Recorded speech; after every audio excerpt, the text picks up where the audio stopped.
Hey there folks, welcome to our cozy nook of tales and adventures. Today, like every episode, we're unlocking the doors of imagination to explore new worlds, meet fascinating characters, and experience unique emotions.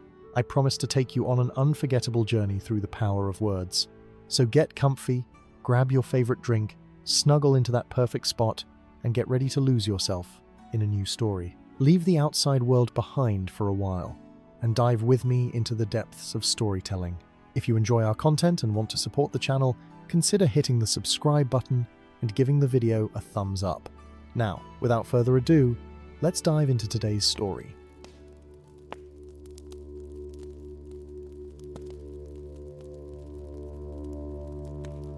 In the forgotten days of the Third Age, when Sauron's shadow had not yet darkened all the lands of Middle-earth but moved like a serpent through forgotten places, there came a time of strange unease in the northern reaches beyond the Lone Lands. It was in those days that Gandalf the Grey, ever watchful against the creeping darkness, received word that troubled his ancient mind more deeply than the bitter winds that swept down from the misty mountains. The first whispers reached him in Bree, that weather-worn crossroads where the roads of men and the hidden paths of rangers intertwined like threads in some greater tapestry.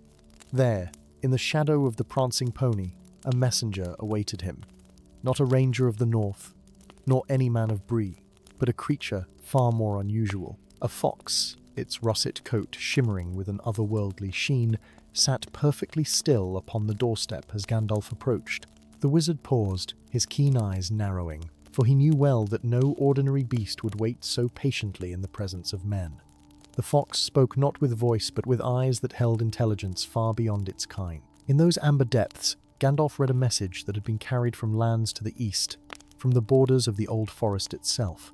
Something was wrong with the trees, not the malevolence of Old Man Willow, which had long been known and guarded against, but something different, something that turned the very roots of the forest inward, causing the ancient oaks and elms to forget their purpose, to lose the memory of growth and greening. Gandalf bent low, and the fox stepped forward, pressing its nose briefly to the wizard's outstretched palm. In that moment of contact, images flooded his mind. He saw great trees standing silent and grey, their leaves falling, though it was yet high summer. He saw brooks that had flowed for countless ages suddenly running backwards, their waters flowing uphill towards some unseen source. He saw birds falling from the sky mid-flight, as though they had forgotten the very art of flying. And beneath it all he sensed something ancient stirring, something that should have remained asleep until the breaking of the world. The fox withdrew, and with a flick of its tail that seemed almost like a bow, it vanished into the shadows between the buildings. Gandalf stood for a long moment, his hand still extended, his pipe forgotten in the other. The stars above Bree seemed dimmer somehow, as though a veil had been drawn across them. Without delay, he turned from the inn and made his way to the stables where his horse waited. Shadowfax was not yet with him in those days. Instead, he rode a sturdy grey mare named Silvermane, a horse of Rohan stock that had carried him faithfully through many leagues of Middle-earth. As he saddled her, his movements were swift and purposeful, the movements of one who had done such tasks countless times across the long years of his wandering. The road eastward from Bree was lonely even in the best of times, and as Gandalf urged Silvermane forward, he felt the weight of solitude pressing upon him like a physical thing. The moon rose late, a thin crescent that gave little light, and the shadows beneath the trees seemed deeper and more substantial than they should. Once, he thought he heard footsteps keeping pace with him on the road, but when he turned to look, there was nothing save the darkness and the whisper of wind through grass. As dawn broke on the second day of his journey, Gandalf came at last to the borders of the old forest. Here, the land changed abruptly. Where the meadows of Breeland had been open and welcoming despite their loneliness, the edge of the old forest presented a wall of ancient trees that seemed to lean forward with an almost hungry attention. The very air felt different here, heavier, filled with the scent of deep earth and older things. But it was not the usual watchfulness of the old forest that greeted him. Instead, he found something far more disturbing. The trees at the forest's edge stood perfectly still, unnaturally so. Not a leaf stirred, not a branch swayed, though a strong wind blew across the meadow behind him. It was as if the trees had been frozen in a single moment of time, caught like insects in amber. Gandalf dismounted and approached the nearest oak. a massive specimen that must have stood for 1,000 years or more. He placed his weathered hand upon its bark, and what he felt made his breath catch in his throat. The tree was not merely still, it was emptying. Life flowed out of it like water from a cracked vessel, draining away into the earth below. But not naturally, as when a tree dies and returns its essence to the soil. This was different. This was theft. He closed his eyes and let his awareness sink deeper, following the paths that the tree's life force travelled, down through the roots, deeper than roots should go, into chambers and caverns that had been carved not by water or time, but by deliberate hands in ages long past. There, in those forgotten depths, something waited, something that fed upon the vitality of the forest above, drawing it down into darkness to fuel purposes unknown. Gandalf opened his eyes and stepped back from the tree. His face, weathered by centuries of sun and wind and care, was grave. This was no simple blight, no natural sickness of the wood.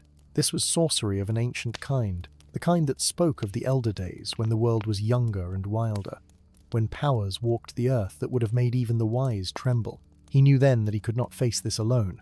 Whatever dwelt beneath the old forest, whatever force had set the very trees to forgetting themselves, would require more than his staff and his will to overcome. He would need allies, those who knew the deep places of the earth and the secrets that lay buried there. The dwarves of the Blue Mountains were too far, and their memories of dealings with wizards were long and not always pleasant. The elves of Rivendell would aid him, certainly, but this matter had about it the taste of earth and stone, not the high air and starlight that was their domain. No, what he needed was someone who knew the borderlands between the growing world and the sleeping world, someone who understood both the voice of trees and the silence of stone.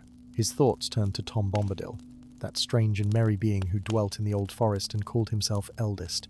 If any could guide him through what lay ahead, it would be Tom. But Tom was notoriously difficult to find when he did not wish to be found, and time, Gandalf sensed, was not something they had in abundance. As if in answer to his thoughts, a sound reached his ears, singing, clear and nonsensical, coming from deeper within the forest. The voice was unmistakable, though Gandalf had not heard it in many years. Tom Bombadil was near, and whether by chance or by design, he was coming this way. Gandalf smiled despite the weight of his concerns. In a world growing darker, there was something profoundly reassuring about the fact that Tom Bombadil could still be heard singing his ridiculous songs, could still be wandering his forest paths, as he had since before the first age of the sun. Some things, at least, remained constant. Some lights had not yet gone out. He settled himself at the forest's edge to wait, knowing that with Tom, patience was always rewarded. The singing grew louder as Tom Bombadil emerged from between the trees, his bright blue coat and yellow boots as vibrant as ever against the grey-green dimness of the forest. He walked with the peculiar gait that was his alone, neither hurried nor slow, as though time itself bent to accommodate his passage rather than the other way around. In his arms, he carried an armful of water lilies, their white petals pristine despite the fact that no water grew nearby. "Hey doll, merry doll, ring-a-dong-dillo," Tom sang, his voice carrying that quality of eternal summer that seemed to belong to no age of Middle-earth, but to something that came before. Ring-a-dong, hop-along, fal-lal the willow, Tom Bomb, jolly Tom, Tom Bombadillo. He stopped when he saw Gandalf, and though his expression remained merry, something shifted in those bright eyes, something that suggested he had known all along that the wizard would be here, had perhaps known it before Gandalf himself had decided to come. Well now, Tom said, setting his lilies down gently upon the grass. He is a grey wanderer at the forest's door. Come a long way, you have, Gandalf Greyhame, and not for light reasons, I'd say. Not for berries or birds or goldberries flowers. No. Something darker brings you to old Tom's forest. Gandalf rose, leaning upon his staff. Tom Bombadil, he said, and there was both relief and weight in his voice. I am glad to find you. The forest is sick, Tom. Something feeds upon it from below, draining the very life from roots that have drunk deep of the earth since before the rising of the moon. Tom's smile faded, though it did not disappear entirely. It transformed into something more complex, something that held both sorrow and a kind of ancient understanding. Aye, Tom knows, he said softly. Tom has felt it, these long weeks past, The trees forget their names, they do. Forget the sun and rain and growing. Something old has wakened. Something that should sleep, deeper than roots, darker than soil, older than old Tom, if you can believe such a thing. He bent and picked up one of the water lilies, turning it in his hands. "These I brought from the Windle," he said. "From Goldberry's pools. But even there, the water grows troubled. She weeps, she does, my river daughter, for the things she sees flowing past in the current. Shadows that have no form, memories that have no owner, dreams that have forgotten the dreamer." Gandalf's grip tightened on his staff. "Can you show me, Tom? Can you lead me to where this darkness dwells?" Tom was quiet for a long moment, longer than Gandalf had ever known him to be still. When he finally spoke, his voice had lost some of its musical quality. "Tom can show you," he said. "Tom can take you down the old ways, the forgotten ways, the paths that even the trees no longer remember. But Gandalf, old wanderer, grey pilgrim, you must understand what you seek. What sleeps below is not of Sauron's making, nor of Morgoth before him. This is older still. This is from the time before the music, from the discord that came before the world was shaped." The wizard's eyes widened slightly. "Before the music, Tom, what lies beneath this forest?" Tom Bombadil began to walk, gesturing for Gandalf to follow. "Come, come," he said. "Tom will show you, but words won't serve here. You must see with eyes that have seen much, must understand with wisdom that has grown old. Bring your staff, grey wanderer. Bring your fire and your will. You'll need both before this day is done." They entered the old forest together, Gandalf leading Silvermane by the reins. The moment they passed beneath the eaves of the trees, the quality of the air changed. It was not merely that it grew darker, though it did. It was not merely that it grew quieter, though the usual sounds of forest life were strangely absent. It was something more fundamental. It was as though they had stepped from one version of the world into another, a version that operated by rules slightly different from those Gandalf knew.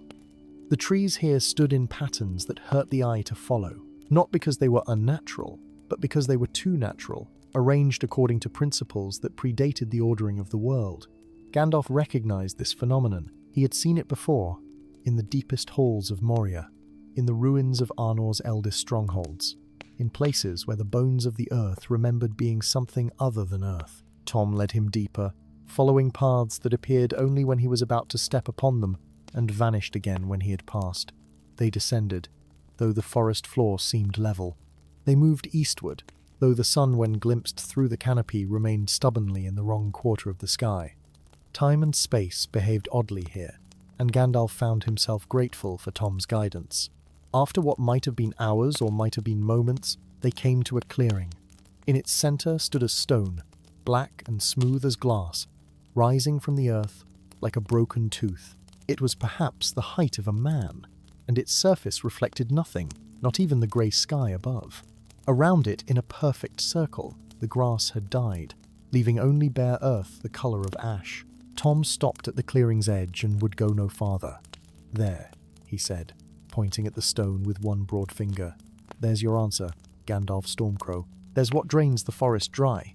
The singing stone, old Tom calls it, though it hasn't sung in an age of the world." Gandalf approached the stone carefully, his staff held before him. As he drew near, he could feel the pull of it, a gentle but insistent tugging at something deep within his being. Not his body, but something more essential. His spirit, his fae, the eternal part of him that had walked the earth in many forms across the long years. "What is it, Tom?" he asked, though he was beginning to understand. Tom's voice came from behind him, and for the first time since Gandalf had known him, there was genuine fear in it. "It's a piece of the first music," he said, "a fragment of the song that Ilúvatar sang to make the world.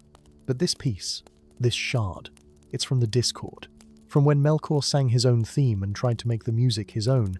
It fell here, in the young world, and was buried deep, sleeping, quiet, forgotten. But something has woken it now.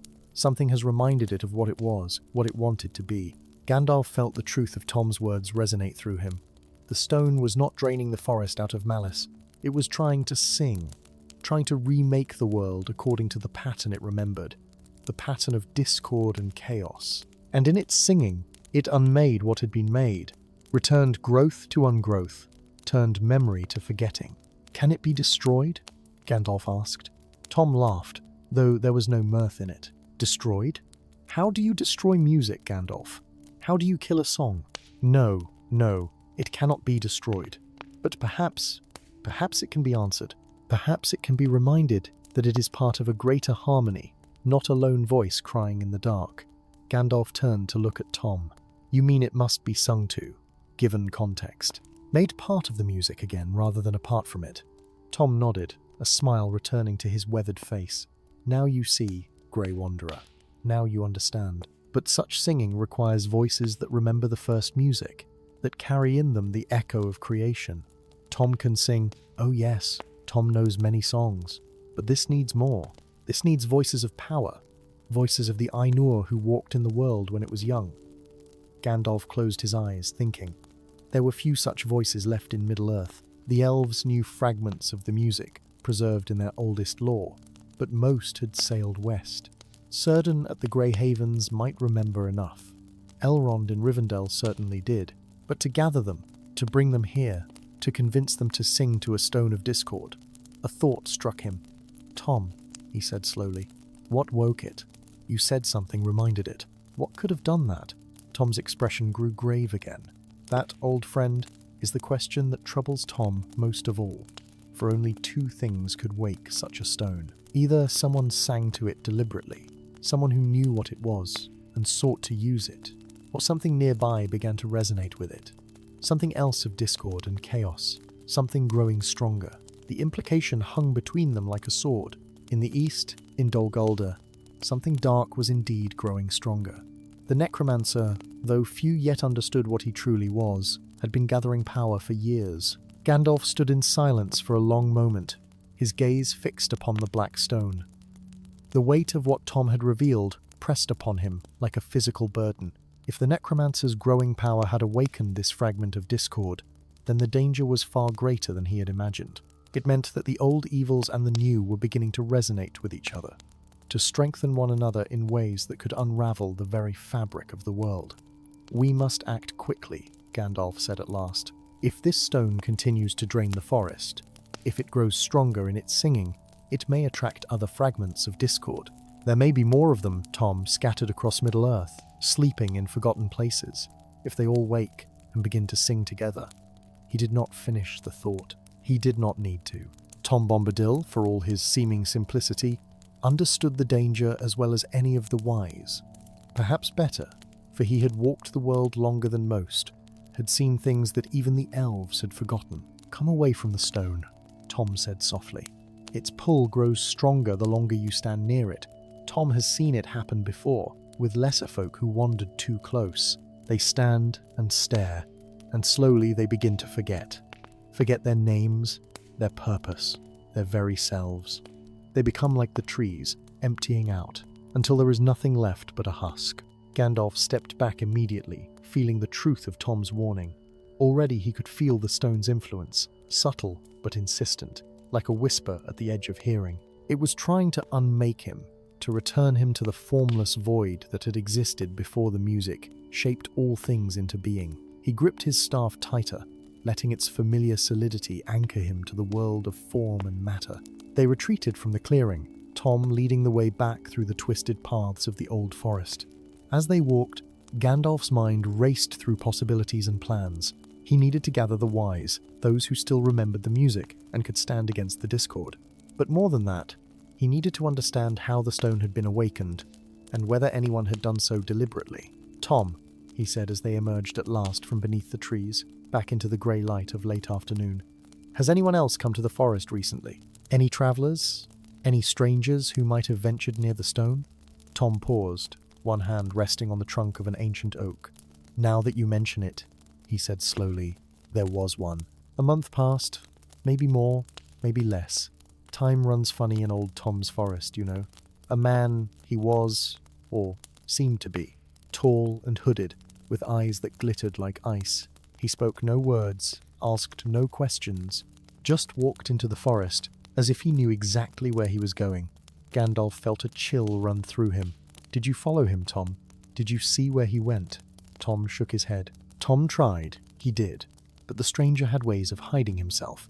He walked in shadows that weren't there, left no trail for old Tom to follow, and when he left the forest, he went eastward, always eastward, toward the dark places where Tom does not go.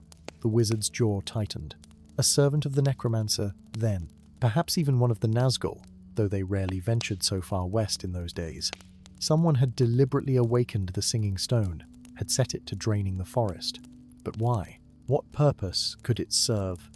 The answer came to him slowly, like dawn breaking over distant mountains. The old forest stood between Bree and the lands to the east. If the forest died, if it became a lifeless wasteland, it would open a clear path for dark things to move westward more easily. The trees, for all their unsettling nature, were a barrier against the enemy's influence. Remove them, and the defenses of the west would be weakened. But there was more to it than that, Gandalf sensed. The singing stone was not just a weapon to destroy the forest. It was a beacon, a signal fire burning in a frequency that only certain beings could perceive. It was calling to other fragments of discord, trying to draw them forth from their hiding places. If enough of them gathered, if they began to sing together in harmony, or rather in discord, they could undo the very foundations of Arda. He turned to Tom, his expression grave. "I must leave for Rivendell at once. Elrond must be told of this. We will need his wisdom and the memory of his people to counter the stone's influence. But Tom, I need you to watch over it. Keep others away from the clearing.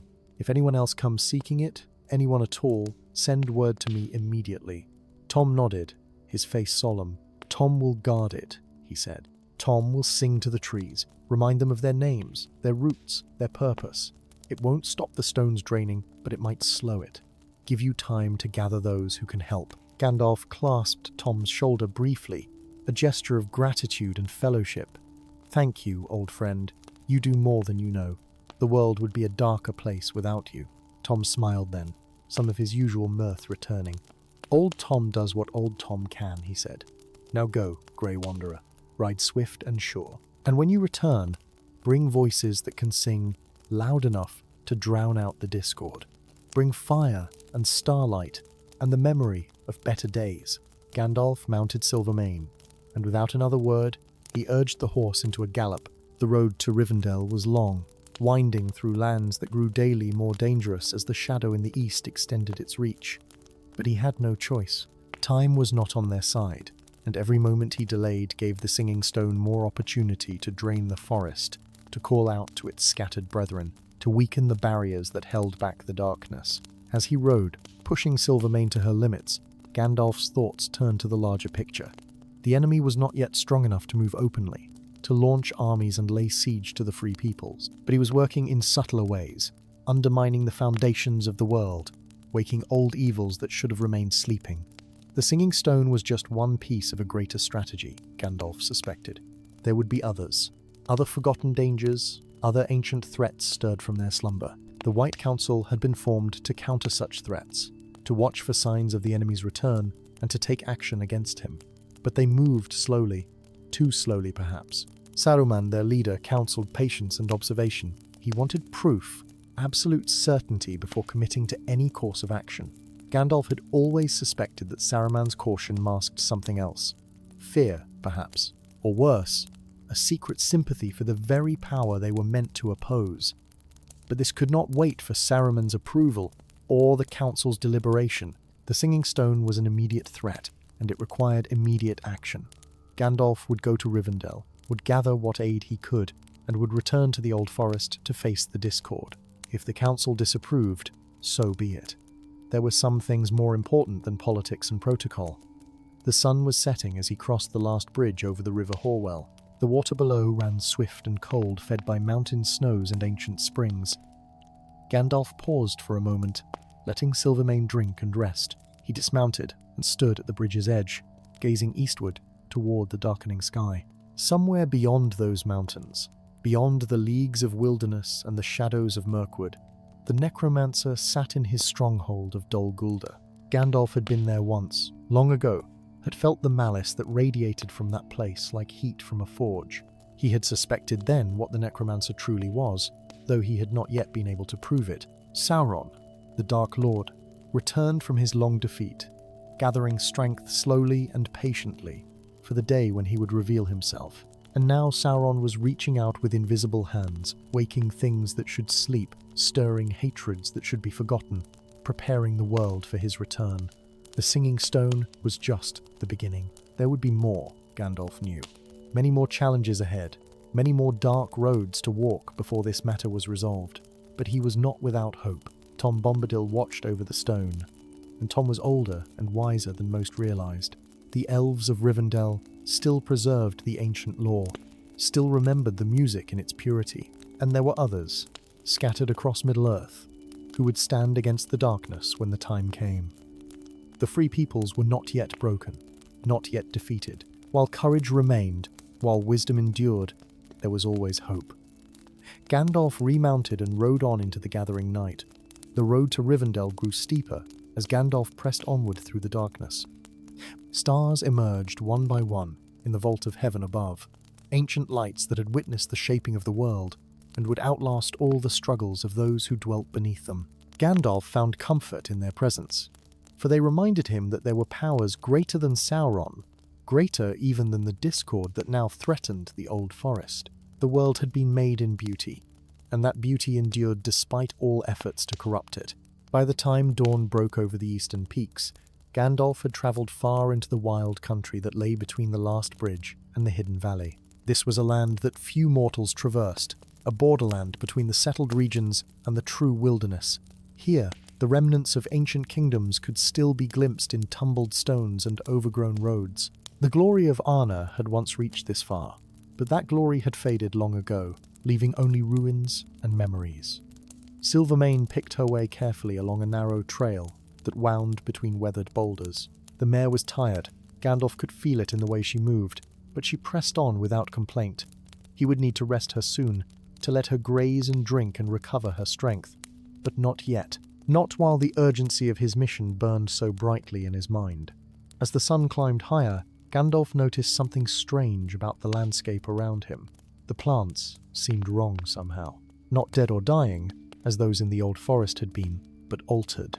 Flowers bloomed in colours that did not exist in nature, blues that were too blue, reds that hurt the eye to look upon. Trees grew with their branches spiralling in patterns that defied the normal geometry of growth, and the stones themselves seemed to hum with a barely audible frequency, as though they were singing to themselves in voices too deep for mortal ears to hear.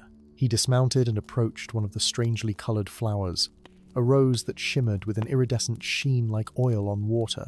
When he reached out to touch it, the petals dissolved at his fingertips, turning to a fine dust that blew away on the wind. Where the flower had been, only a scorched mark remained on the earth, as though something had burned there with intense heat. Gandalf straightened, his expression troubled. The influence of the Singing Stone was spreading faster than he had thought possible. Already its discord was reaching beyond the boundaries of the old forest, touching the land for leagues around. If this continued unchecked, if the stone's song grew loud enough, it would begin to unmake the world itself, returning all things to the chaos that had existed before Ilúvatar gave order to creation. He pressed on with renewed urgency, no longer stopping to rest even when Silvermane's breathing grew laboured. Every moment counted now. He had to reach Rivendell, had to warn Elrond, and gather those who could stand against this threat. The fate of more than just the old forest hung in the balance. The very fabric of Middle-earth was beginning to unravel. It was late afternoon when Gandalf first glimpsed the hidden valley in the distance.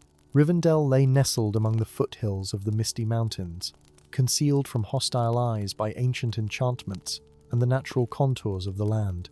Even from this distance, he could feel the peace that emanated from that place, a peace that had endured through all the long ages of turmoil and war. The Last Homely House, it was called, and never had that name seemed more fitting than now, when darkness gathered on all sides and safe havens grew few.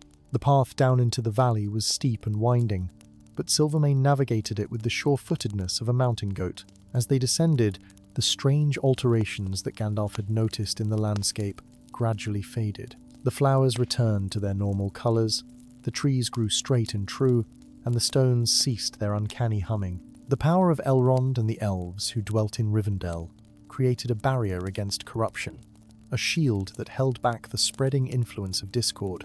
At last, Gandalf crossed the bridge that led to the courtyard of the Last Homely House. Elven guards watched from the shadows, their presence more felt than seen, but they made no move to challenge him. They knew Gandalf well, for he had been a friend to their people for many long years. He was welcome here, now and always.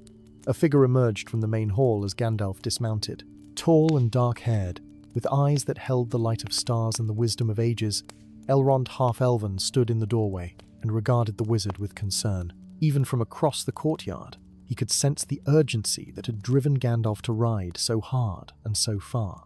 "Mithrandir," Elrond said, using the name by which the elves knew him. "You come in haste, and bearing ill news if I read the signs aright. Come inside. Food and rest can wait. Tell me what has happened." Gandalf followed Elrond into the great hall, where a fire burned brightly in the hearth, despite the warmth of the day. They sat in chairs carved from living wood, shaped by elven craft into forms of perfect comfort. A servant brought wine, deep red and fragrant, but Gandalf barely tasted it as he began his tale. He told Elrond everything. The draining of the old forest, the message from the fox, his meeting with Tom Bombadil, and the discovery of the singing stone. He described the stone's nature, a fragment of the discord that Melkor had sung into the music of creation, and explained how it was unmaking the world around it, draining life and order, and returning all things to chaos. When he finished, Elrond sat in silence for a long moment, his ageless face grave with thought.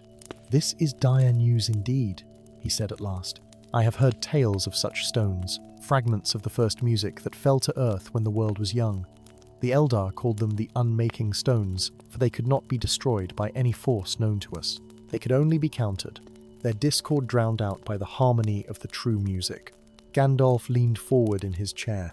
"That is why I have come," he said. "We must gather those who remember the music in its purity.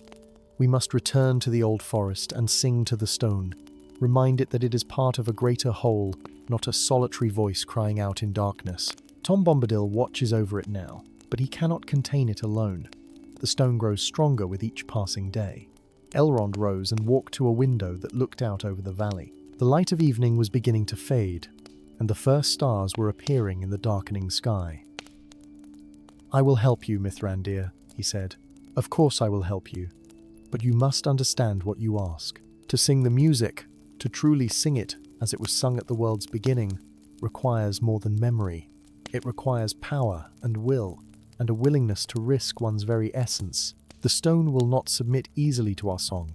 It will fight, and in fighting, it may do great harm." "I know the danger," Gandalf said quietly, "but what choice do we have? If the stone continues unchecked, it will destroy not just the old forest, but everything around it, and it may wake other stones, other fragments of discord scattered across Middle-earth. We must act now, while we still can." Elrond turned from the window, his decision made. "Then we shall act," he said. "I will gather those of my household who are strongest in the ancient lore, Glorfindel certainly, for his spirit burns bright with the light of Valinor, and Erestor, whose knowledge of the Elder Days is unsurpassed. Perhaps others as well, if they are willing to face this peril." "How long will you need?" Gandalf asked. 2 days, Elrond replied. 3 at most. "We must prepare ourselves, both in body and in spirit. To face the discord requires purity of purpose and clarity of mind. And we must craft protections, wards that will shield us from the stone's influence long enough to complete our song." Gandalf nodded, though every instinct urged him to return immediately to the old forest. Those 2 days in Rivendell passed with agonizing slowness for Gandalf. While Elrond and his chosen companions prepared themselves through meditation and study, the wizard found himself restless, pacing the halls and gardens of the last homely house like a caged wolf. He kept thinking of Tom Bombadil standing watch over the singing stone, of the old forest slowly dying, of the corruption spreading outward in invisible waves. Every hour that passed meant more trees forgetting their names, more life draining away into the hungry void of discord. Yet he knew that Elrond was right. They could not simply rush to confront the stone without preparation. To sing the music of creation required more than knowledge or power. It required a kind of spiritual attunement that could not be achieved in haste. The elves who would accompany them needed to clear their minds of all lesser concerns, to focus themselves entirely on the task ahead. Even a moment's distraction, a single note sung wrongly, could mean failure, or worse. On the first evening, Gandalf walked the gardens of Rivendell as twilight deepened into night. The flowers here bloomed in their proper colours, untainted by the spreading corruption. The streams sang their ancient songs as they tumbled over smooth stones. Nightingales called to one another from hidden perches, their melodies sweet and pure. This was what the world was meant to be, Gandalf thought. This harmony, this beauty, and it was this that he fought to preserve. He found Glorfindel standing on a bridge that spanned one of the garden streams. The elf lord was gazing into the water, watching the play of starlight on its surface. Glorfindel was ancient even by elven standards, for he had died in the First Age fighting a Balrog and been sent back from the halls of Mandos to aid in the struggles of Middle-earth. His spirit burned with a light that few in these latter days could match. "You are troubled, Mithrandir," Glorfindel said without turning. "I can feel it in the air around you, like the charge before a storm." Gandalf joined him on the bridge. "I wonder if we move too slowly," he admitted. "Each moment we delay, the stone grows stronger. What if we arrive too late? What if the corruption has spread too far to be countered?" Glorfindel finally turned to look at him, and in his eyes Gandalf saw a depth of understanding that came from having faced death and returned.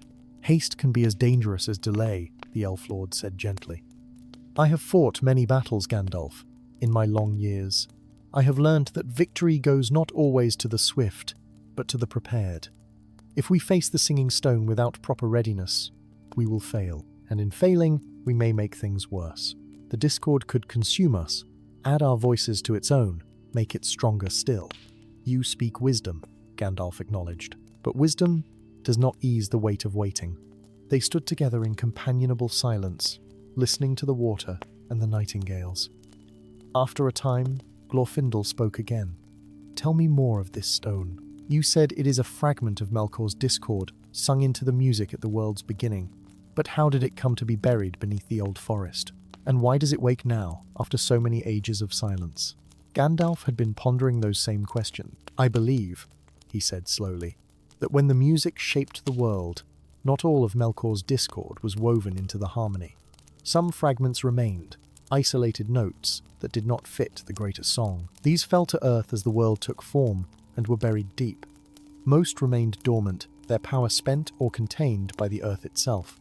But this one, the Singing Stone, was preserved somehow, kept in a state of suspension, neither fully active nor entirely dead. And something woke it," Glorfindel said. "Yes. Tom Bombadil spoke of a hooded stranger who came to the forest a month ago. I believe this was a servant of the enemy, sent deliberately to find the stone and rouse it. Perhaps the necromancer learned of it through his dark researches. The lore of such things was not entirely lost. Sauron in his earlier form served Melkor after all. He would know of the discord, might even know where fragments of it fell. To what purpose, though? What does the enemy gain from waking the stone?" Gandalf had considered this carefully. Multiple purposes, perhaps. First, the stone destroys the old forest, opening a clearer path for his servants to move westward. Second, it weakens the natural barriers that protect the free peoples. But most importantly, I think it serves as a signal, a beacon calling to other fragments of discord that may lie buried across Middle-earth. If enough of them wake, if they begin to resonate together, they could unravel the very foundations of the world. Glorfindel was silent for a moment, absorbing this. "Then we must not only silence the stone in the old forest," he said. "We must find a way to ensure that other stones, if they exist, do not wake in response." Gandalf nodded grimly. "One battle at a time, my friend. First, we must deal with the stone we know of. Then we can worry about those that may yet slumber in unknown places." The second day of preparation passed even more slowly than the first. Gandalf spent much of it in Elrond's library, poring over ancient texts that spoke of the music and the shaping of Arda. The lore was fragmentary, for much had been lost in the destruction of Beleriand and the sinking of Númenor, but enough remained to give him hope. The elves had faced fragments of discord before, in the Elder Days, and had found ways to counter them. The key, it seemed, was not to fight the discord directly, but to surround it with harmony, to sing so purely, so perfectly, that the discord had no choice but to join the greater music or fall silent. It was like taming a wild river, Gandalf thought. You did not dam it or fight against its current. Instead, you gave it a channel to flow through, guided it into patterns that served rather than destroyed. As evening fell on the second day, Elrond came to find him in the library. "It is time," the Elf Lord said. "We are ready. We depart at dawn." Gandalf rose, setting aside the scroll he had been studying. "Who comes with us?" Elrond counted on his fingers. "Glorfindel, as you know. Erestor, my chief counselor, whose knowledge of ancient song is unmatched. Lindir, who has one of the purest voices in Rivendell. And myself, 4 elves and 1 wizard. It will have to be enough." "What of protections?" Gandalf asked. "Erestor has crafted them," Elrond replied. "Amulets woven with words of power, designed to shield us from the stone's influence. They will not hold indefinitely, but they should last long enough for us to complete our song. After that," he shrugged, "we must trust in the music itself to protect us." They spent that final evening in preparation of a different kind. A feast was held in the great hall, though few had much appetite for it.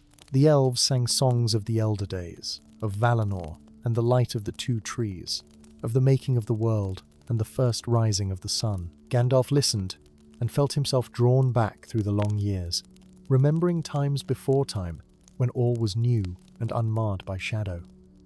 As the night deepened, Elrond stood and raised his cup. "To those who keep watch," he said, "to those who stand guard against the darkness, to those who remember what was and fight to preserve what is, may our voices be true, our purpose clear, and our courage unwavering." The others echoed his toast, and Gandalf felt a warmth spread through him that had nothing to do with the wine. These were his people, in a sense, not by birth or blood, but by choice and shared purpose. For thousands of years he had walked among the free peoples, guiding them, helping them, standing with them against whatever threats arose. And here, in this moment, he felt the full weight and the full joy of that calling. Dawn came cold and clear. They gathered in the courtyard as the first light touched the peaks of the misty mountains. 5 travelers, dressed for hard journeying, carrying little but what was needful. Gandalf had his staff and his will. The elves carried swords, for one never knew what dangers might be encountered on the road, but their true weapons were their voices and their knowledge of the ancient music. Elrond had provided fresh horses for all of them, swift and strong mounts that could cover great distances without tiring. Silvermane had been left to rest in Rivendell's stables, for she had earned her respite. Gandalf's new horse was a grey stallion with intelligent eyes, and it seemed to understand the urgency of their mission without needing to be told. They rode out as the sun climbed above the mountains, casting long shadows before them. The road back to the old forest would take days, even riding hard. Gandalf could only hope that Tom Bombadil's watchfulness and the forest's own ancient strength would hold out until they arrived. The journey westward revealed the true extent of the corruption spreading from the Singing Stone. On the first day, as they descended from the highlands and entered the wild country between Rivendell and the last bridge, they began to notice the subtle wrongness that had infected the landscape. It was worse now than when Gandalf had passed through just days before. The corruption had spread like ripples in a pond, touching everything within an ever-widening circle. They came upon a stream that had turned backwards, its waters flowing uphill against all natural law. The sound it made was disturbing, a gurgling rush that seemed to contain half-formed words, as though the water itself was trying to speak, but had forgotten the language it once knew. Lindir, who had the most sensitive hearing among them, covered his ears as they passed. "That is not water anymore," he said, his voice strained. "It is the memory of water, trying to remember how to be what it once was." Further along the road, they found a stand of birch trees that had grown into impossible shapes. Their trunks spiraled like corkscrews, their branches knotted together in patterns that hurt the mind to follow. Leaves fell upward from them, drifting toward the sky like snowflakes in reverse, dissolving into nothing before they reached the clouds. Erestor dismounted and approached the trees cautiously, his hand outstretched. "Do not touch them," Gandalf warned sharply. "The discord has claimed them. They are no longer part of the natural world." Erestor withdrew his hand. "How far does this extend?" he asked. "If the corruption reaches even here, leagues from the stone itself, then what state must the old forest be in?" "That is what concerns me most," Gandalf replied. "The stone grows stronger the longer it remains active. It feeds on what it unmakes, drawing power from the very act of destruction. By now, much of the forest may be lost." They pressed on, riding through a landscape that grew increasingly alien with each passing mile. The sky itself seemed affected. Clouds moved in unnatural patterns, forming shapes that resembled runes or symbols from some forgotten language. The sun, when glimpsed through breaks in the clouds, appeared dimmer than it should, as though its light was being absorbed by something invisible in the air. On the second day, they encountered their first sign that others had noticed the spreading corruption. A small group of rangers had made camp near the road, their faces grim and watchful. These were men of the north, descendants of the kings of old, who still kept watch over the wild lands. Their leader, a weathered man with grey streaking his dark hair, rose as the company approached. "Mithrandir," the ranger said, recognizing Gandalf, "and lords of Rivendell. This is an unexpected meeting, though perhaps a fortunate one. We have been tracking something strange in these lands. The very earth seems sick, and creatures flee westward, as though driven by some terror we cannot see." Gandalf dismounted and clasped the ranger's arm in greeting. "What you sense is real, Aragost," he said. "There is a great evil stirring in the old forest, an ancient power that unmakes all it touches. We ride to confront it, but the task is perilous. I would counsel you and your men to withdraw southward, away from this corruption." Aragost shook his head. "We are rangers of the north. We do not flee from danger. If you ride to face this evil, let us ride with you. Our swords may be of little use against sorcery, but we can guard your backs against more earthly threats." Gandalf considered this. "Your courage honors you, but this is not a battle that can be won with swords. The power we face is of a kind that existed before the world took form. To stand too close to it is to risk your very essence, to forget who and what you are. Better that you live to guard these lands when we are gone." The ranger was quiet for a moment, then nodded reluctantly. "As you say, Mithrandir, but know that we will keep watch from a distance. If you have need of us, send word. Our horns will answer." They parted ways, the rangers turning south, while Gandalf and his companions continued west. Glorfindel, who had remained mounted during the exchange, spoke once they were alone again. "You were wise to send them away. What we face is not for mortal men to endure. Even we, who have seen the light of Valinor and remember the music in its purity, may find ourselves tested beyond our limits. All the more reason to press forward with haste," Elrond said. "Every hour that passes gives the stone more time to grow in strength." They rode through the remainder of the day without rest, stopping only to water their horses at streams that still ran true. As evening approached, they began to see signs of animal life fleeing westward. Deer bounded past them in panic, their eyes wide with terror. Birds flew overhead in great flocks, abandoning their nesting grounds. Even insects seemed to be fleeing, streams of beetles and ants moving in rivers across the road. "The land itself remembers what it is to be consumed by discord," Eristor observed.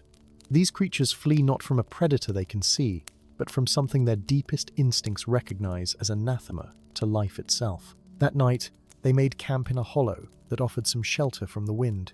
They did not light a fire, for Gandalf feared that light might attract unwanted attention. Instead, they sat together in the darkness, speaking in low voices of what lay ahead. "Tomorrow we will reach the old forest," Elrond said. "We should arrive by mid-afternoon if we maintain our pace. Once there, we must find Tom Bombadil and learn what has transpired in our absence. Then we must make our way to the stone itself." Gandalf pulled his cloak tighter against the chill night air. "Tom will find us," he said. "He has ways of knowing when visitors approach his forest, but I confess I am apprehensive about what we will discover. The corruption we have seen along the road suggests that the stone's influence has grown far beyond what I initially feared." Lindir, who had been silent for much of the journey, spoke up. "I have been thinking about the song we must sing. We know the music of creation, the themes that shaped the world, but how do we apply them to a fragment of discord? Do we try to harmonize with it, to bring it into alignment with the greater music? Or do we seek to overwhelm it, to drown it out with pure harmony, until it has no choice but to fall silent?" "Both," Glorfindel said, "and neither. The discord exists because Melkor sought to impose his own will upon the music, to make it serve his purposes rather than joining the greater theme. To counter it, we must not impose our will in turn. Instead, we must remind the stone of what it truly is, a note that was always meant to be part of the whole, even if Melkor twisted it to his own ends." Eristor nodded thoughtfully. "We sing, not to conquer, but to welcome. To invite the discord back into the harmony it abandoned. It is a subtle distinction, but crucial. The stone will resist any attempt to force it into compliance. But if we offer it a place in the music, if we show it that it belongs, it may choose to rejoin of its own accord. And if it refuses? Lindir asked. Then we sing louder, Elrond said simply. We sing until the harmony is so overwhelming, so beautiful and perfect, that the discord simply cannot compete. It will have no choice but to cease its own song or be absorbed into ours. They fell silent after that, each lost in their own thoughts. Gandalf gazed up at the stars, those ancient lights that had witnessed so much across the ages of the world. They had seen the music sung at creation. They had watched as Melkor introduced his discord. They had looked down upon the wars of elves and men, and the long defeat of hope. Yet still they shone, constant and unchanging, a reminder that some things endured beyond all darkness. Sleep came fitfully that night. Gandalf dreamed of the singing stone, of its black surface reflecting nothing, of the void that dwelt within it. He dreamed of other stones scattered across Middle-earth, buried in forgotten places, waiting to wake. And he dreamed of a time when all the world would be unmade, return to the formless chaos that had existed before Ilúvatar spoke the word that gave birth to creation.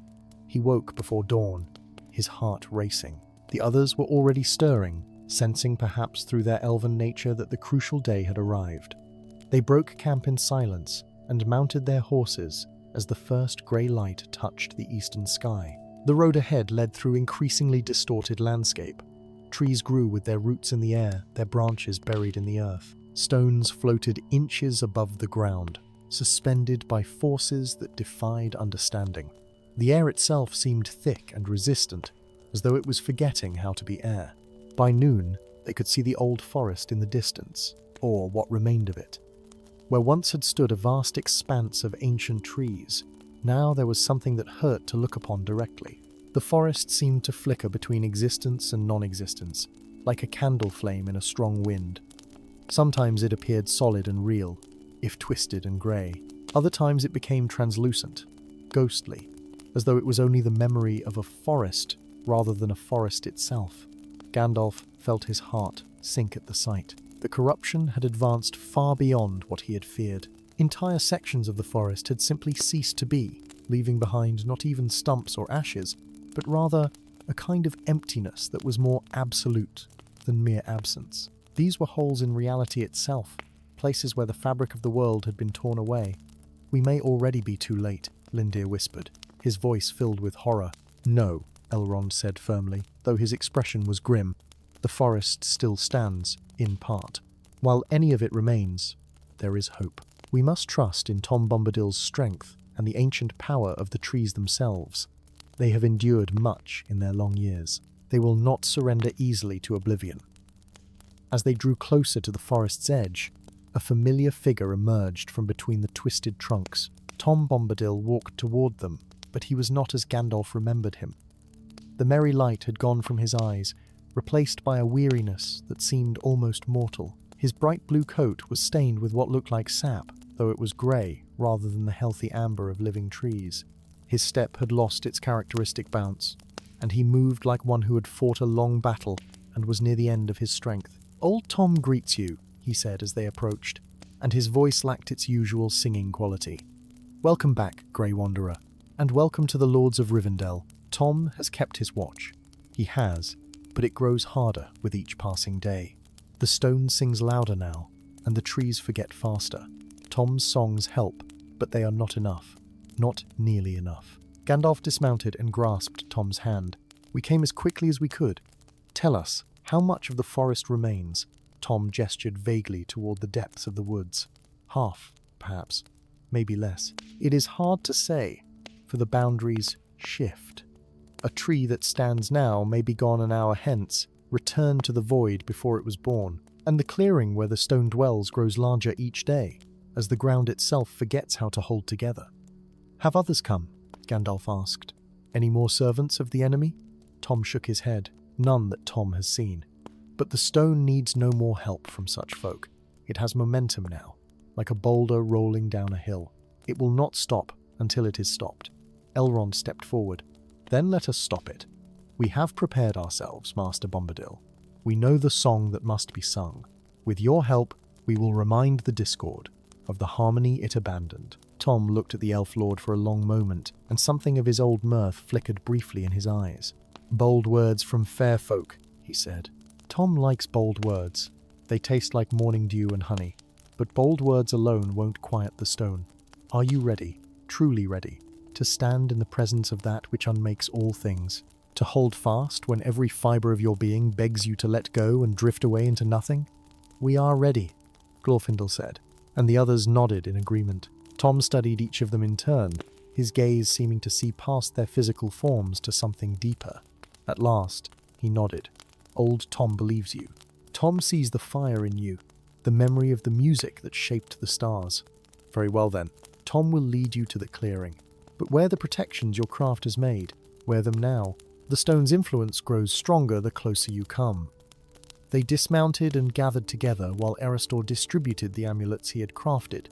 These were simple things to look upon, nothing more than small silver discs inscribed with elvish runes, hung on chains of woven mithril.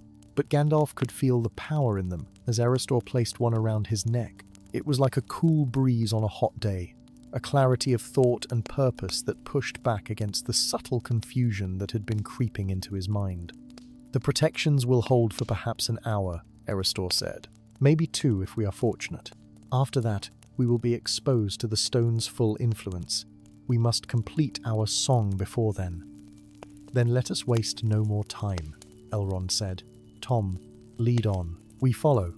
They left the horses at the forest's edge, for the animals would not willingly venture deeper. Even with the amulets protecting them, Gandalf could feel the wrongness intensify as they walked beneath the trees. It was not merely that the forest was dying, it was that it was undying, being unmade in a way that went beyond death. Death at least was natural, part of the cycle of life. This was something else entirely. The trees they passed were in various stages of dissolution. Some still bore leaves, though these were grey and lifeless. Others had already lost all their foliage and stood as bare skeletons of wood. Still others had begun to fade, their trunks becoming translucent, barely more than outlines against the dim light. And here and there, gaps in the forest showed where trees had once stood but now were simply gone, leaving behind not even the memory of their presence. Tom led them along paths that twisted and doubled back on themselves in ways that defied normal geography. The forest was collapsing inward, Gandalf realized. Space itself was becoming confused, distances meaning less with each passing moment. What should have been a walk of perhaps half an hour seemed to take both longer and shorter than that, time having lost its usual reliability. They passed creatures that had been caught by the spreading corruption. A deer lay on its side, not dead, but not alive either, frozen in the moment, between being and unbeing. Its eyes were open but saw nothing. A family of foxes sat in a circle, their forms flickering like the forest itself, sometimes solid, sometimes ghost-like. Birds hung motionless in the air, their wings neither beating nor still, caught in an impossible state of neither flying nor falling. "Don't look too long at them," Tom warned. "Their state is catching. The stone makes you forget not just who you are, but that you are. Look too long, and you might join them, suspended between existence and nothing." At last, they came to the clearing. It had grown since Gandalf's last visit, expanding outward in a perfect circle. The grass within it was completely gone now, leaving only grey dirt that looked more like ash than soil. And in the centre stood the singing stone, black and smooth and terrible to behold. But it was different now. Before, the stone had been perhaps the height of a man. Now it had grown, swelling to twice that size, feeding on the life it consumed. Its surface was no longer merely black, but seemed to contain depths, as though one could fall into it forever and never reach bottom. And from it came a sound that was not quite sound, a vibration that existed below the threshold of hearing, but could be felt in the bones and blood. The stone was singing, truly singing now, and its song was the antithesis of music. It was the memory of silence before sound existed, the void before light was kindled.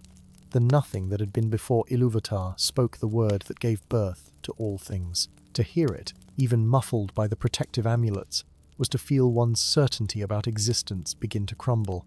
Gandalf saw his companions affected by it in different ways. Lindir had gone pale, his hand pressed against his chest as though his heart had forgotten how to beat. Erestor's eyes had lost their focus, staring at something only he could see. Even Glorfindel, who had faced a Balrog and conquered death itself, looked shaken. His hand gripped his sword hilt so tightly that his knuckles showed white. Only Elrond and Tom seemed able to stand fully upright in the stone's presence. Elrond, because his will was iron strong, forged through millennia of bearing the weight of kingship and wisdom, and Tom because he was Tom, eldest and fatherless, master of wood and water and hill, who could not be mastered in turn. "Form the circle," Elrond commanded, his voice cutting through the oppressive influence of the stone. "Remember your training, remember the music. Do not let the discord take root in your hearts." They arranged themselves around the clearing's edge, 5 points, forming a star.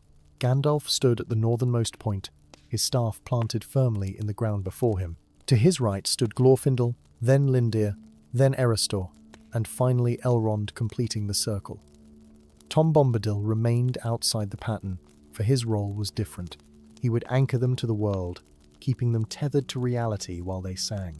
For a long moment, they stood in silence, gathering themselves. Gandalf closed his eyes and reached deep within himself, past the form he wore, past the identity of Gandalf the Grey, down to the core of what he truly was. He was Olorin, servant of Manwë, one of the Maiar who had walked in Valinor before the breaking of the world. He had heard the music at creation, had been present when Ilúvatar sang the world into being. That memory, ancient and pure, was what he needed now. Around him, he felt the others doing the same. Glorfindel reaching back to his time in Valinor, to the courts of Turgon in Gondolin, to the light of the 2 trees that he had seen with his own eyes. Erestor delving into the deep lore he had studied, the songs and histories preserved from the elder days.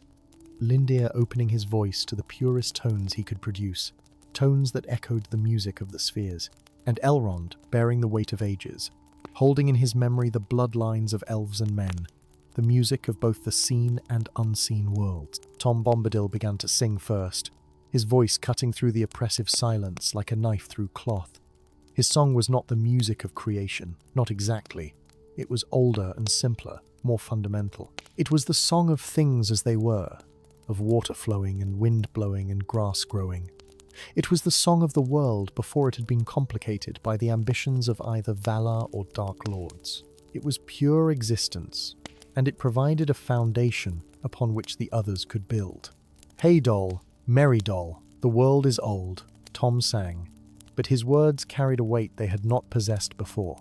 Stone and tree and stream and mould, all were made before the cold. Sun and moon and star above, all were shaped by ancient love. As Tom's song established the rhythm, Elrond began the first theme of the music proper.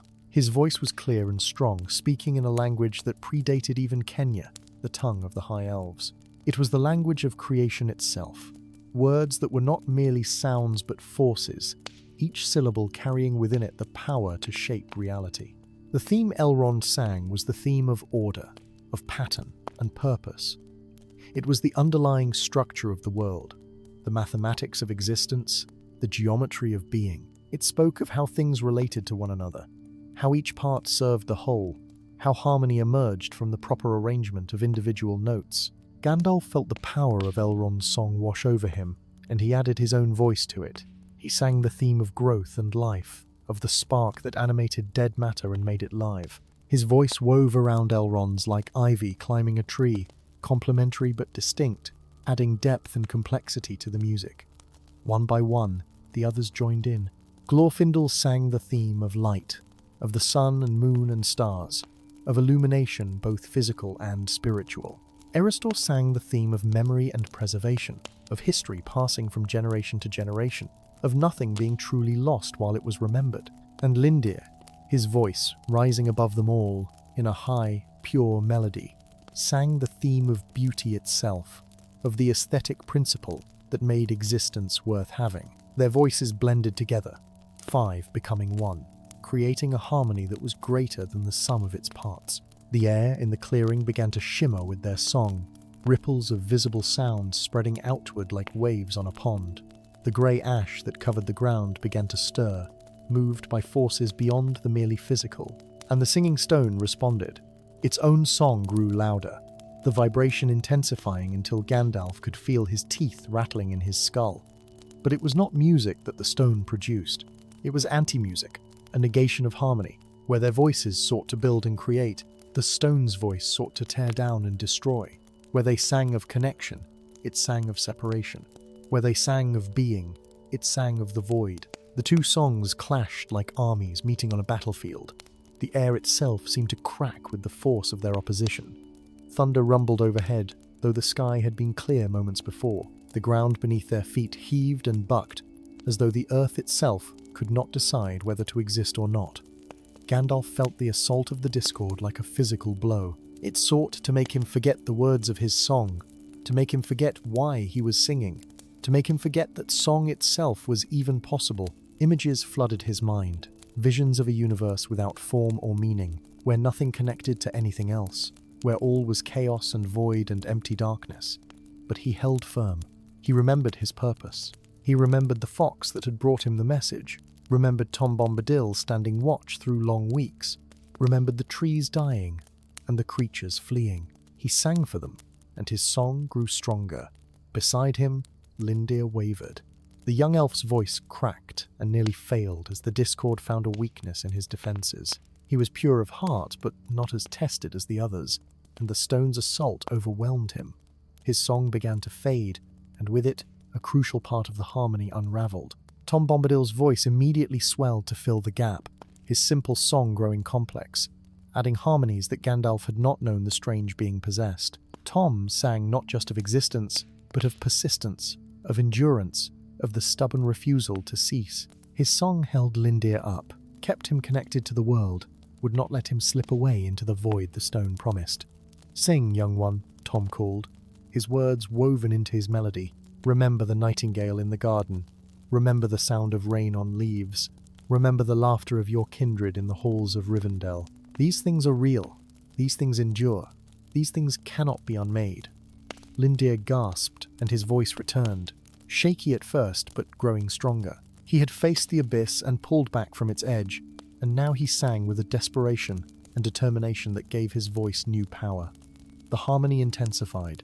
The five singers poured everything they had into their song, drawing on reserves of strength they had not known they possessed. The clearing blazed with light, not the light of the sun or moon, but the light of the music itself, visible and tangible and real. And slowly, gradually, the singing stone began to respond, not with surrender, not yet, but with something else.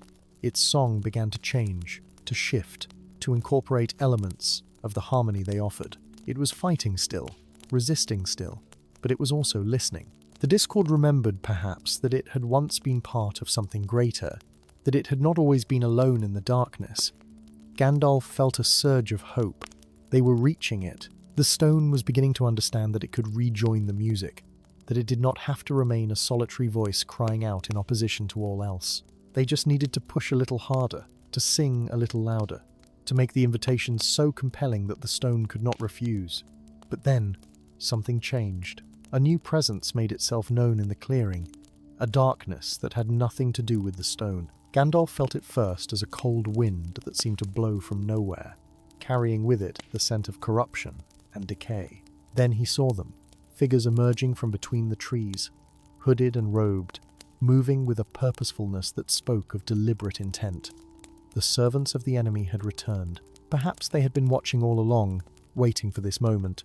Perhaps they had sensed through dark arts that the stone was in danger of being turned, of being drawn back into harmony. Whatever the reason, they were here now, and they brought with them weapons designed not to kill, but to disrupt. The lead figure raised a staff of black wood, and from its tip came a bolt of darkness that struck Erestor.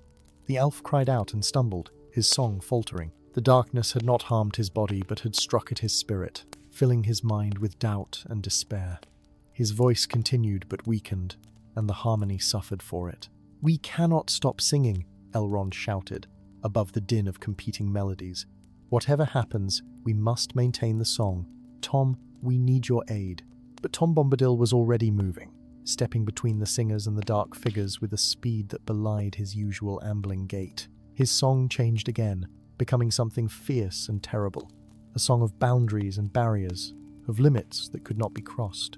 The dark figures recoiled from it as though struck, unable to advance against the force of Tom's will. Yet even Tom could not hold them all back. There were 7 of the dark figures, and they spread out around the clearing, seeking gaps in Tom's defense.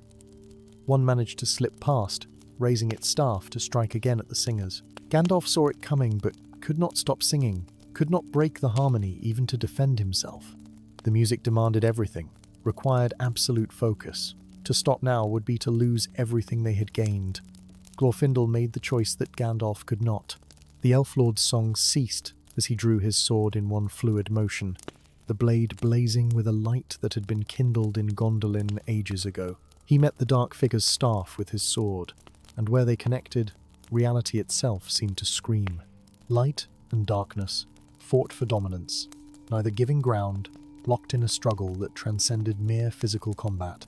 The harmony faltered with Glorfindel's voice removed from it.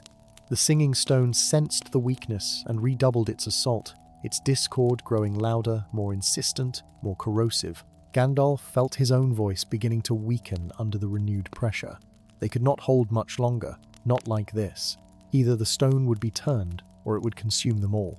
Eristor, still reeling from the dark bolt that had struck him, forced himself to sing louder, trying to compensate for Glorfindel's absence. His voice cracked with the effort, but he did not stop. Lindir too pushed himself beyond his limits, his pure tones rising higher and higher until they seemed to pierce the very fabric of the sky. Gandalf made a decision. He reached deeper than he ever had before, past Olorin, past even his existence as one of the Maiar. He reached back to the moment of his creation, to when Ilúvatar had first given him being and purpose. He drew on that primal memory, that fundamental truth of his existence, and channeled it into his song. His staff blazed with white fire, flames that did not burn but illuminated, that did not consume but revealed. The light spread outward from him in waves, and where it touched the grey earth, colour began to return. Green shoots pushed up through the ash, tiny and fragile but undeniably alive. The light reached the fading trees at the clearing's edge, and they seemed to solidify, to remember their substance and purpose. The singing stone reacted to this new surge of power with something that might have been fear, if such a thing could fear. Its song became less a deliberate assault and more a desperate defense, a cry not of aggression, but of self-preservation. The discord that had seemed so certain, so absolute, now wavered and flickered like a candle in a storm. Elrond sensed the shift and seized upon it. His song transformed, becoming not a wall against the discord, but a bridge toward it. He sang of reconciliation, of the prodigal returning home, of the lost being found. His voice offered the stone not defeat but redemption, not conquest but welcome. "Come back," his song said. "Come back to the music. You were always part of it, even when you thought yourself separate. Come back and be whole again." The stone's response was agonizing to witness. It seemed to tear itself apart, the smooth black surface cracking and splitting as two forces warred within it. The discord that Melkor had imposed upon it fought against the stone's own deep memory of harmony. It had been sung into the music first, before the discord corrupted it. That original nature still existed somewhere in its core, buried, but not destroyed. Around the clearing, the battle between Tom Bombadil and the dark figures intensified. Tom's song held most of them at bay, but they pressed harder, trying to break through to disrupt the singers. Glorfindel fought desperately against his opponent, his sword moving faster than mortal eye could follow, but he was being driven back, step by step. The dark figure was powerful, drawing on reserves of strength that came from Dol Guldur itself, from the necromancer who ruled there. Then Gandalf did something he had sworn not to do except in the direst need. He revealed himself, just for a moment, letting the full power of his true nature shine forth. He was not merely Gandalf the Grey, not merely an old man with a staff and pointed hat. He was Olorin the Wise, servant of the Vala, bearer of the flame of Anor. His form seemed to grow, to fill the clearing with light that was both terrible and beautiful to behold. The dark figures recoiled, shrieking in voices that were not quite human. Even the one fighting Glorfindel stumbled back, its concentration broken. Tom Bombadil laughed, a sound of pure joy, and his song swelled to match Gandalf's revelation. Together, Wizard and Eldest One created a wall of power that the servants of the enemy could not breach. But the effort cost Gandalf dearly. He felt his strength draining away, knew that he could not maintain this level of power for long. He was bound by the terms of his mission to Middle-earth, limited in what he could do, how much force he could bring to bear. To exceed those limits was to risk being recalled, sent back to Valinor in shame. It did not matter. What mattered was the song, the music, the harmony that could turn the singing stone. He poured everything he had into it, holding nothing back, accepting whatever consequences might come. And the stone broke, not physically, though great cracks now ran through its surface. It broke spiritually, the discord finally surrendering to the overwhelming power of the harmony offered to it. The stone's song changed, modulated, found a new frequency. It was still singing, but now it sang with them, rather than against them. The discord transformed into a deep bass note that supported and grounded the higher melodies, giving them substance and depth. The effect was immediate and dramatic. The grey ash covering the ground exploded into life, flowers blooming in an instant, grass shooting up to cover the barren earth. The trees at the clearing's edge solidified fully, their leaves returning in a rush of green. The very air seemed to clear, to brighten, as though a heavy fog had been lifted. The dark figures, sensing their failure, attempted to flee. But Tom Bombadil would not permit it. His song became a cage, a net of power that trapped them in the clearing. They struggled and thrashed, but they could not escape. Tom approached them one by one, and as his song touched them, they began to fade. Not destroyed, for Tom did not destroy, but unmade, returned to whatever elements had been twisted to create them, released from the service of the enemy. Glorfindel lowered his sword, breathing heavily. The light in the blade dimmed as the danger passed. He looked at Gandalf with new understanding in his eyes, for he had seen what the wizard truly was in that moment of revelation. But he said nothing, only nodded in respect. Gradually, the singing ceased. First Gandalf, then Elrond, then the others, as they felt the stone's transformation complete. The clearing fell silent, but it was a good silence now, a peaceful one. The stone still stood in the center, black and cracked, but its surface no longer repelled light. Instead, it reflected the sky above, the green of the renewed grass, the faces of those who had saved it. Gandalf collapsed, his staff the only thing keeping him upright. The effort of revealing his true nature, of channeling so much power, had exhausted him utterly. Elrond caught him as he fell, easing him to the ground with gentle hands. "Rest, Mithrandir," the Elf Lord said softly.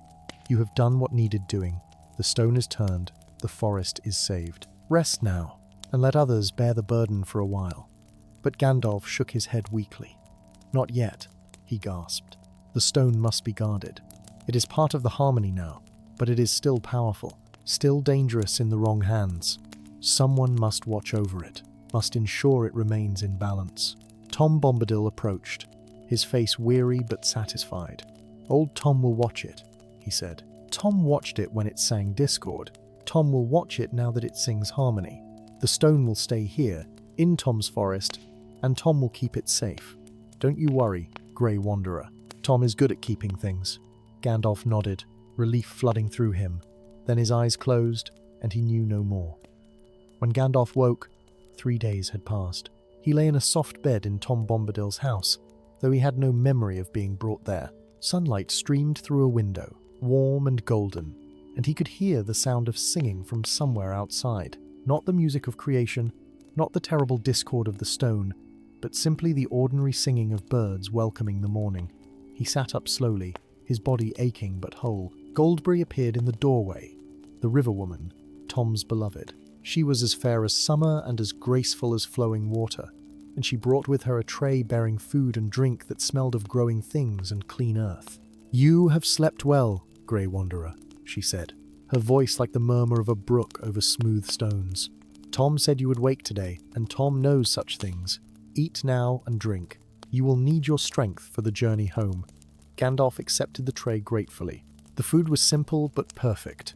Bread still warm from the oven, honey that tasted of wild flowers, fruit that seemed to contain the essence of summer itself. As he ate, Goldberry told him what had transpired while he slept. "The forest heals," she said. "Each day more trees remember themselves. More creatures return to their homes. The corruption has retreated. drawn back into the stone which now sleeps in harmony rather than discord. Tom walks the woods daily, singing to the trees, reminding them of their names and purposes. It will take time, perhaps years, but the old forest will recover. And the others? Gandalf asked. Elrond and his companions? They stayed 2 days to ensure you were safe, then returned to Rivendell. They left messages for you. Goldberry produced several sealed letters from a pocket in her gown. Words of farewell and hope, and a request that you visit them when you are recovered. Gandalf took the letters, but did not open them immediately. Instead, he finished his meal and rose from the bed. His legs were shaky at first, but strength flowed back into them as he moved. He dressed in his grey robes, which had been cleaned and mended, though they still bore scorch marks from the magical fires that had blazed through the clearing. He found Tom Bombadil outside, tending to a garden that had not existed 3 days before. Where once had been bare earth, now grew vegetables and flowers in wild profusion. Tom looked up as Gandalf approached, and his smile was the smile of old, full of mirth and mystery. Awake at last, the wanderer wakes, Tom sang, ready to walk the wide world again. But first, come see what Tom has to show. He led Gandalf through the recovering forest, and with each step, the wizard marveled at the transformation. The trees that had been grey and lifeless now bore leaves of green. Brooks that had run backwards now flowed true. The twisted, impossible growths had straightened themselves, remembering the proper patterns of nature. And everywhere, life had returned. Squirrels chattered in the branches, deer grazed in clearings, and the forest floor was carpeted with new growth. They came at last to the clearing where the singing stone stood. It had changed dramatically. No longer did it radiate menace or wrongness. Instead, it hummed with a gentle vibration that seemed to harmonize with the world around it. Flowers grew at its base, their roots somehow finding purchase in the solid stone. Birds perched upon its surface without fear. The stone remembers, Tom said quietly. Remembers what it was before the discord. Remembers the music that shaped it. It sings still, it does, but now it sings with the world rather than against it. Tom listens to it sometimes, late at night when the moon is full. Beautiful songs it sings now, songs of making and growing, songs that help the forest heal. Gandalf approached the stone cautiously, half expecting to feel the pull of the void, the terrible emptiness that had nearly consumed them all. But there was nothing of that now. The stone felt peaceful, content, like a troubled soul that had finally found rest. Will it stay this way? He asked. Or could it revert? Could the discord return? Tom considered this, his head tilted to one side. Nothing lasts forever, he said finally. Not stone, not tree, not even old Tom, but the stone has found its place now, found where it fits in the great music. As long as someone remembers that, as long as someone sings to it now and then, reminds it of the harmony, it should remain as it is. Tom will do that. Tom will remember. Gandalf placed his hand on the stone's surface, and he felt it respond to his touch, not with hunger or malevolence, but with something almost like gratitude. The stone had been lost, adrift in darkness and confusion, singing its lonely song of discord because it knew no other. Now it had been shown another way, had been welcomed back into the music. It would not forget again. Thank you, Tom, Gandalf said, turning to face the strange being who had guarded the stone through its darkest hours. Without you, all would have been lost. Your strength sustained us when ours faltered. Tom waved a dismissive hand. Tom did what Tom does, he said. Keep things in balance, hold the borders, remember the old ways. You and your elf friends, you did the hard work. You sang the music, turned the discord. Tom just kept watch. They walked back to Tom's house together, and there Gandalf found Silvermane waiting for him, rested and ready for the road. The mare nickered in greeting, and Gandalf stroked her nose affectionately. Time to go then, he said. There are others who will want to hear of what happened here. The White Council must be told that there are unmaking stones scattered across Middle-earth, that the enemy knows of them and seeks to use them. We must be vigilant, must watch for signs of other stones waking. Tom nodded seriously. Dark days ahead, he said. Tom can feel them coming, like a storm on the horizon. But light days too, if folk are brave and true. Remember, Grey Wanderer, that the music is stronger than the discord. Always has been, always will be. Takes longer sometimes, requires more effort, But harmony wins in the end. It must, for that is the nature of creation itself. Gandalf mounted Silvermane and looked down at Tom Bombadil, that enigmatic figure who stood outside the struggles of the age yet was somehow central to them. "Farewell, eldest one," he said. "May your house stand strong and your songs never cease." "Farewell, Grey Wanderer," Tom replied. "Come back when you can, when the roads are safer and the shadows shorter. There is always a place for you here, in Old Tom's country." Gandalf rode away from the old forest as the sun climbed toward noon. Behind him, the forest continued its healing, slowly but surely recovering from the wound that had nearly destroyed it. Ahead lay the long road back to the world of men and elves and dwarves, the world of politics and councils, and the slow gathering of shadows. As he rode, he thought about what had been learned. The unmaking stones were real, and they were dangerous. The enemy knew of them, and would seek to use them as weapons in the coming struggle. This meant that the White Council could no longer afford to wait and watch. They would need to act, to search for other stones before they could be awakened, to prepare defenses against this new threat. But he thought also of hope. The singing stone had been turned, the discord transformed into harmony. What had seemed impossible had been achieved through the combined strength of elves and wizards and the strange power that was Tom Bombadil. If one stone could be saved, others could be as well. The enemy's plans could be thwarted, his weapons turned against him. The road stretched before Gandalf, winding through a land that seemed somehow brighter than it had been.